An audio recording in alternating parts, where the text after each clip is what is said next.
It's an orange juice. The Bandit is a 3 elixir legendary that initiates her dash as close as 3.5 tiles and as far as 6 tiles away. Her regular attack does 160 damage and her dash does double the damage, 320 damage. That is lightning damage. Think about that. A very relevant interaction with the Bandit is that she two-shots everything that is loggable. So think the Dark Goblin, the Princess, Rascal Girls. Those are all loggable units. But utilizing her dash, she's very effective at sniping the princess unprotected. The dash strikes in one swift hit. Anything that the log can take care of, her dash can take care of as well. You cannot ignore the Bandit. She will deal 1,000 damage to your tower left alone. That's some serious and immediate damage for just a 3 elixir card. You cannot ignore her. When she initiates her dash, she has a visual cue where she vibrates a little bit and a verbal indicator with a whistle. When she does that, there's no turning back unless you interrupt her with a zap or a freeze. The mechanic is unique in the sense that once it's activated, there's almost no turning back. Even if you plant a unit right on top of her, she is going to dash on top of that unit because she already initiated it. When she's mid-dash, she'll be invulnerable. Nothing can damage her during the dash. She can dodge a bowler's boulder, and she can even dodge the fireball coming from the wizard while dashing forward. Her initial charge animation is kind of weird in the sense that Zap will reset it back to 0. Usually, Log is a true stun and resets attack animations, but in this case, it does not cancel her dash. In fact, she'll dash even further. You've got to be careful though. If you mistime that log, she'll literally dash through the log will dealing damage, the log will not knock her back. This is the most infuriating thing in the world. Not only are you now down 2 elixir, but now you've got to deal with over 1,000 damage that could have been stopped if you landed that log in the first place. She can even completely stop a prince charge without taking any damage using her dash. This works for both the Dark Prince and the Handsome Prince. With the help of the tower, she can stop both the princess from reaching your princess tower. The position to initiate her dash is critical to cancel the princess charge. If she doesn't dash, she's gonna die. It is possible to perfectly stop both wizards if you find the perfect plant. You have to plant her in between her dash range and just outside of the wizard's range. This will pair the deploy time perfectly so that when the wizard's about to shoot, she starts her dash and absorbs a first hit without taking any damage. That is beautiful. You've got a lonely Sparky coming in? No big deal. Put a bandit down to absorb the first attack without any damage. Yeah, it is broken. Usually bandits are in a lot of bridge spam archetypes paired with units like the Battle Ram, the Dark Prince, and even in 3 Musketeer decks. All 3 of these pair really well because the Dark Prince takes care of the swarms, while the Battle Ram hunts for defensive buildings and towers, and the Bandit beelines straight to the tower or hunts for those support units that are really deep in, like a wizard, dash onto the wizard, onto the tower. It's a very scary combination, and with the buff of the 3M, this renewed archetype is now seen in top 200 gameplay. When the bandit's about to cross the bridge, the best way to defend her is if you plant units just inside of her initiation range of 3 or less tiles. This will save your unit health and give them time to deploy. If you place it too far, get ready for a world of hurt. An Ice Golem is tanky enough that it can survive her perfectly without the dash. It's a decent counter. Ice Golem counters everything in the game. If you have trouble finding the perfect placement, just place it beside her. You don't want her to dash. It's a lot less risky to just plant it in front if you don't know the optimal range. Skeletons used to be able to stop her perfectly with 4 of them, but now that there are only 3 skeletons, she will clean them up. And she is gonna connect to the tower. That's gonna be some dashing ouchies. But you can stop her with skeletons. With the help of the other tower, you can pull her closer to the center. This is riskier because placement is key.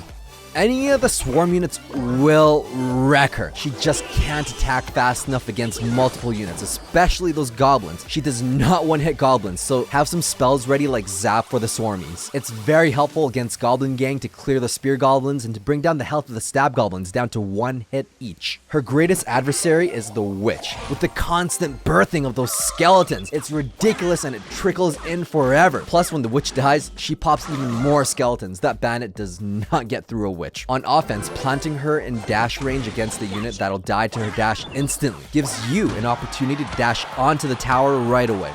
It's good to do this against princesses, dark goblins, things that die in 1 hit from it, and even if your opponent splits their skeletons. Keep in mind, she can dash across the river, so if they place a vulnerable unit close to the river, you can take advantage of that distance and destroy their supporting troops, even though it's kind of hiding behind a tank. This will also work against buildings planted too close to the river. This lets you bypass the river and just wreck an improperly placed building. If your opponent is dropping units like the Ewiz or even the Valkyrie onto your supporting troops behind your tank, you plant the Bandit behind the supporting troops within dash range. This will wipe out the Electro Wizard instantly for a positive elixir trade. With the double Prince back in the meta, having the Bandit absorb the first charge is huge. It's a weird mechanic, but it kind of makes her a meat shield. Bridge spam has always been around, but now there are more split lane pressure decks like 3M and Roll Hogs. Even the Roll Recruits are starting to emerge. Expect to see a lot of bandits around. Overall, she's best used as a sniper against single units and buildings to absorb the first hit free of damage on defense if needed. If you have a bandit battle in the middle, whoever plants their bandit first will be the loser. The opposing bandit will somehow get the last hit and have enough health to dash to the tower. You have to be very careful using Tornado on a bandit. This could cause her to double dash and destroy your units or even your tower. This is especially harder to avoid when you have a ball coming at you. A bridge spam ball. If you have an Inferno Dragon or tower on the bandit, her dash will actually reset its charge. In a sense, she's a great unit to tank Infernos for your tank.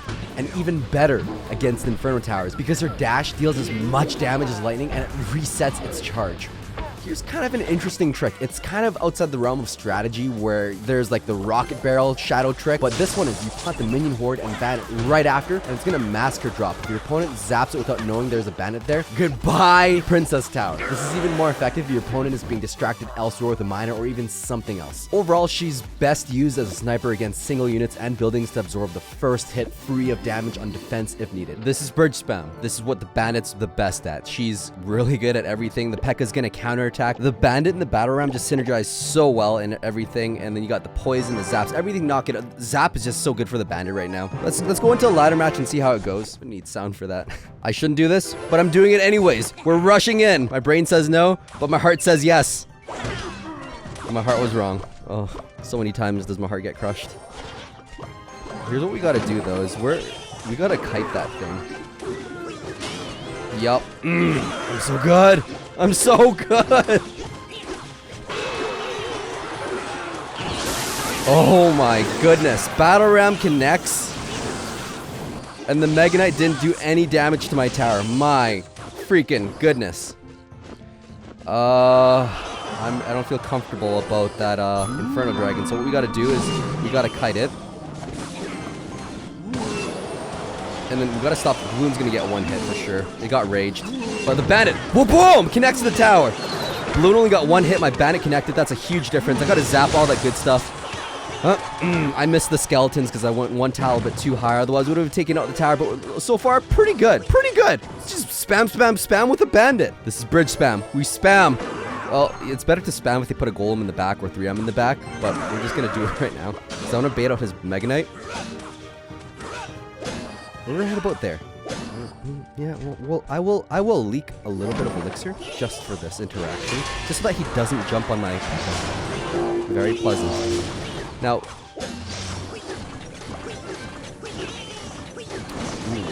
put down the Mega Knight there. Hit that Inferno Dragon. Put down the Bandit on the other side. He's gonna have Skarmy. Where's he gonna put the Skarmy though? Does he have enough elixir? No, he's not doing the Skarmy. Good, good, good. He needs to save his Skarmy for that. Yeah, sure. We had to zap it anyways. I'm just going to go for the poison because I don't want any trickle damage. And then we're going to go and use Electro Wizard on there. We could do Bandit just to finish off the tower because he's not going to expect it. Boom! Into the blind spot. The pocket. The pocket. That's not bad there. And let's do minions there so I don't leak elixir because I want to do that Mega Minion thing or the P.E.K.K.A. thing where it prevents the Mega Knight from jumping. Overall, pretty good. Really solid deck. I need to cycle to my Ewiz right now. So I'm going to put him down there. Maybe I will do some zappy stuff. How did the Inferno Dragon die? What? This is Bandit. This is Bridge Spam. This is the beauty of everything. Wait, I think I'm at 5,900 for the first time. I've never actually pushed. I literally play to get my chests up. Yup, I got my legendary chest. Nice. 10,000 points. Boom, boom, boom. Beautiful. Got a Sparky in there. I don't need to push. I don't need to try. Can't fail if you don't try. I get really angry when I actually try to push, so it's a dark place for me. So I actually don't consciously try to push outside of 12 win challenges.